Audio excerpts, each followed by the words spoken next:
La la la la la la la la la la la la la la la la la la. We have to find it and sing it. I was thinking about, in relation to your political philosophy, what song would I bring up when I talk to you about all these amazing women politicians who you the scholarship, your recent scholarship related to. And I thought about Marcelisa, of course, and such, but then I thought higher education has an anthem, Guardianos, which actually is played in Hong Kong at graduation ceremonies. And only few people who are really dedicated to the field can sing it. I know the first line. I'll teach you. Right. I'll teach you. So from this line of Guardianos to the anthem of higher education, I'd like to learn from you, and whoever watches this, learn from you what, in your opinion, higher education is as a field, as a scholarship.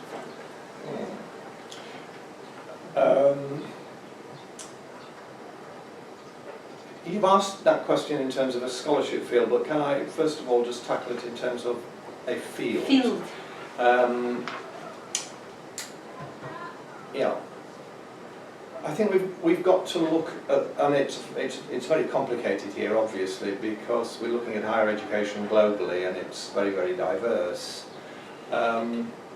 It's difficult not to look at higher education as a field without thinking the extent, without considering the extent to which the huge expansion in higher education globally over the last 50 years has affected that field.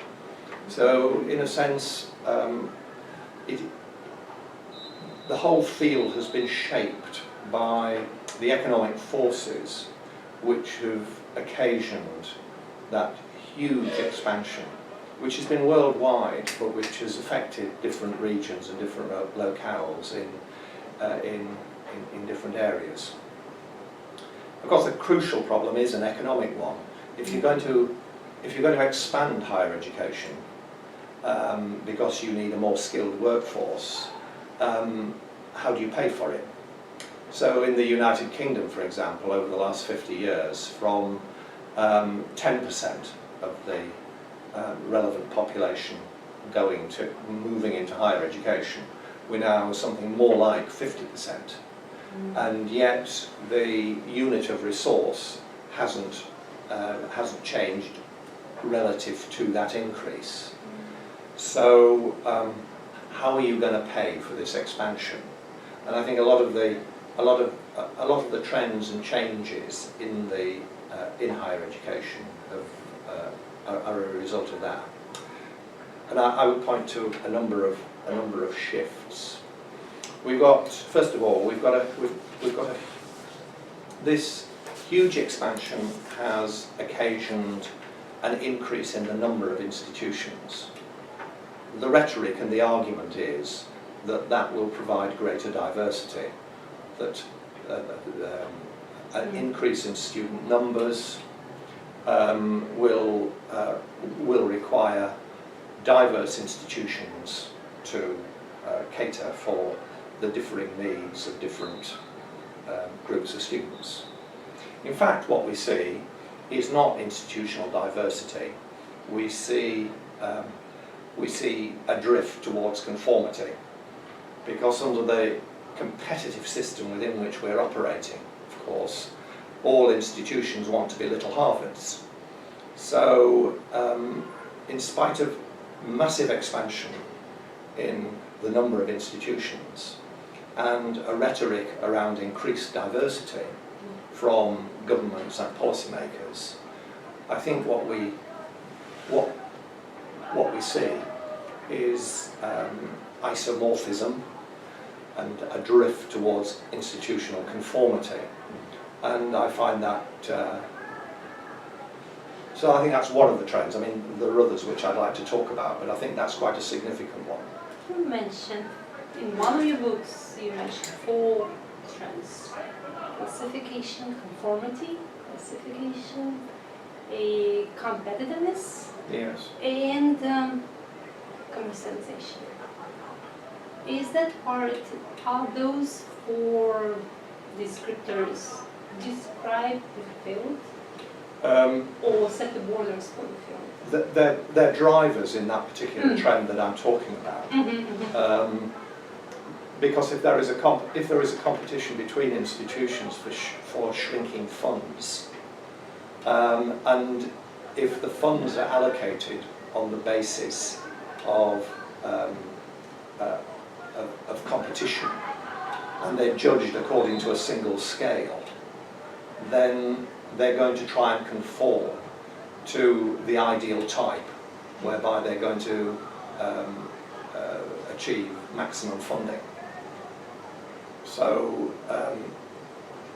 and again, if I could go to the UK, I mean, I've forgotten how many institutions of education come into our UK league tables, but over 100 if I recall. So there is an immense spread there, but they're all judged according to one scale, and indeed the world rankings are pretty well the same. So that, my argument is that that pushes towards a certain kind of institutional conformity, and that is as a result of competition for limited funds and an assessment regime, assessment of institutions, that is, rather than students, an accountability regime which judges institutions according to a single set of criteria rather than taking into account institutional diversity. So that, I think that's one quite powerful contradiction within the field at the moment.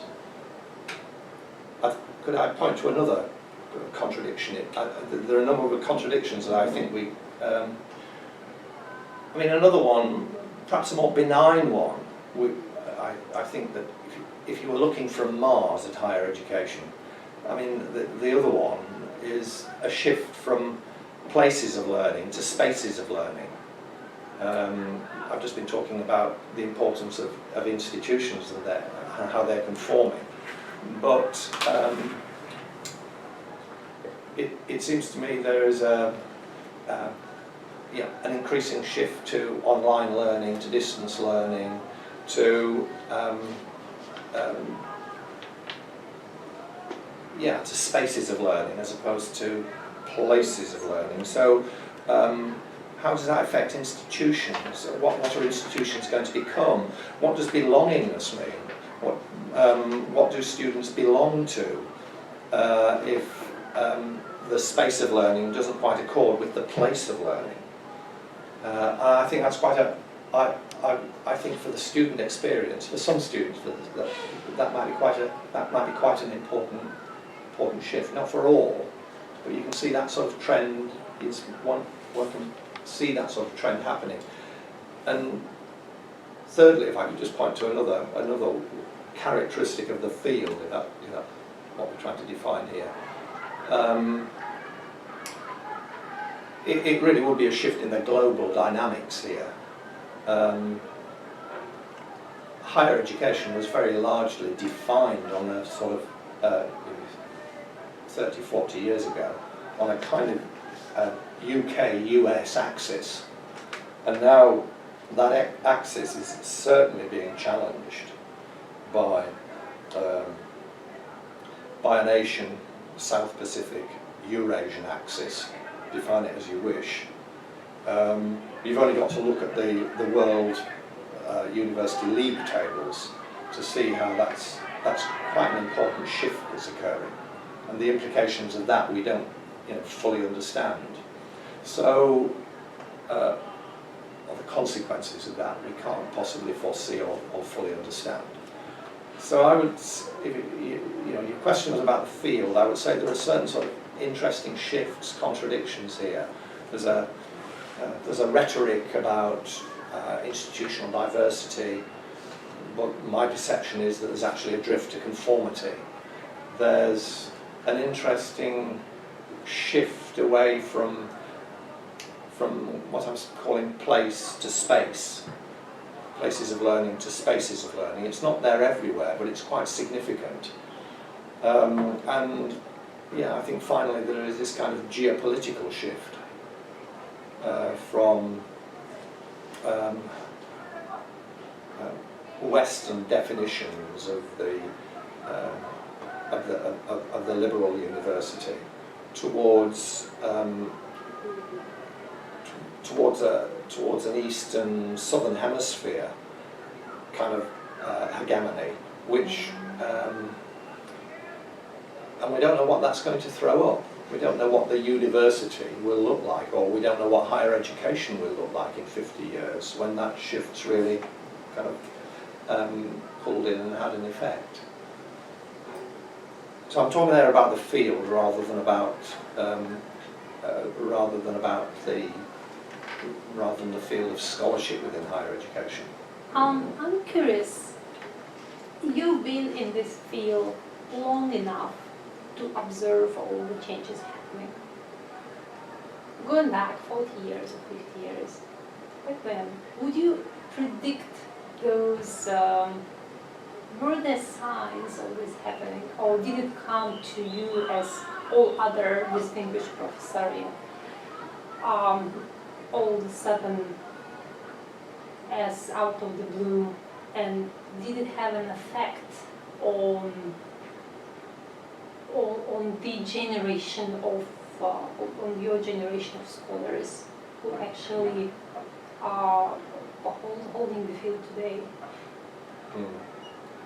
Well, I'm speaking from very much from a Western perspective here, aren't I? Yeah. I think there was very early awareness of the need for expansion. That expansion within the UK was certainly kick-started by a report called the Robbins Report in 1963, which 1962 or 1963, I can't quite remember, which recommended a huge expansion of universities, which occurred, and that was European-wide. I mean, part of the post-World War II settlement, in a sense, was that kind of expansion. So I don't think that would have come as any surprise. Although I think what did come as a surprise, or perhaps what hadn't been foreseen, was the economic consequences of that. Higher education, this great public good was going to be expanded. Then the people began gradually to realise that they were going to have to pay for this expansion of the public good. And consecutive governments didn't feel they could persuade the people to actually pay for the public good which had been decided they would need. So of course we then have to move into privatisation and marketisation. So I don't think that had quite been foreseen. And the other thing that hadn't been foreseen, of course, was the huge sort of international, hadn't been foreseen in the West, huge international implications of this. And then, of course, what one witnessed, certainly in the 80s and the 90s, was what I would see as a huge colonisation of, by the UK and the US universities, of Southeast Asia and Asia generally. And I think that wave is over now. So I'm not sure whether anybody, I'm not so sure whether it was generally foreseen, although it should have been, how dynamic higher education was going to become in areas such as this in Hong Kong and China. I don't think the West really realised that the empire was going to strike back in terms of global rankings in the way in which it has, and I think it's probably still reeling slightly. So looking from the planet of Mars, on the planet of higher education, we've seen quite interesting dynamics, significant changes, which has never been predicted or even expected to a certain degree. And we're writing it, that's what I just repeat what you said, we're writing it the best we can. Yes, yeah, that's right. with the field, which is driven by conformity, which we receive now, which we're having now. Yeah, you can cut it off later. I'm just confirming that I got the main ideas there. Yeah, no, that's Yes, thank you. Oh, well, since we are talking about planet of higher education, or universe of higher education, open to exploration, are there any other global trends in addition to those that you just mentioned, original dynamics which you just mentioned, such as shift to Eurasia and Southern Asia generally? Do you observe anything interesting in this, or anything you didn't mention yet? In terms of those sort of general trends, no, but then there are implications following from those general trends which I think are really quite important. And as you quite rightly point out, I mean, nobody quite knows what's going to emerge from all this. So perhaps, you know, that will be, shall we think about that? Yeah. Well, I'm quite interested in what structures might emerge from this. I mean, what structures are already emerging, and what structures might emerge. Because as well as those factors that I've just been talking about, of course, there are huge demographic differentials across the world. I mean, we in the West are getting all old and tired, and you know, we might have difficulty in filling all these universities that we've built because we're all getting so old. Whereas the demographic trend in much of the developing world is entirely different. So that, you know, that's another factor. So that the expansion in the East is going to increase exponentially. So what kind of new structures will emerge there? You know, you think of structures that are alternative to what we might think of as the traditional university or college or institute or whatever. You know, one thinks of hubs. You know, there are already hubs, but might we think of hubs rather than institutions? Might we think of you know, what will new mega universities look like? What will the new internet distance universities look like? So there are some very interesting questions about what organisational structures will emerge from these changes that are occurring.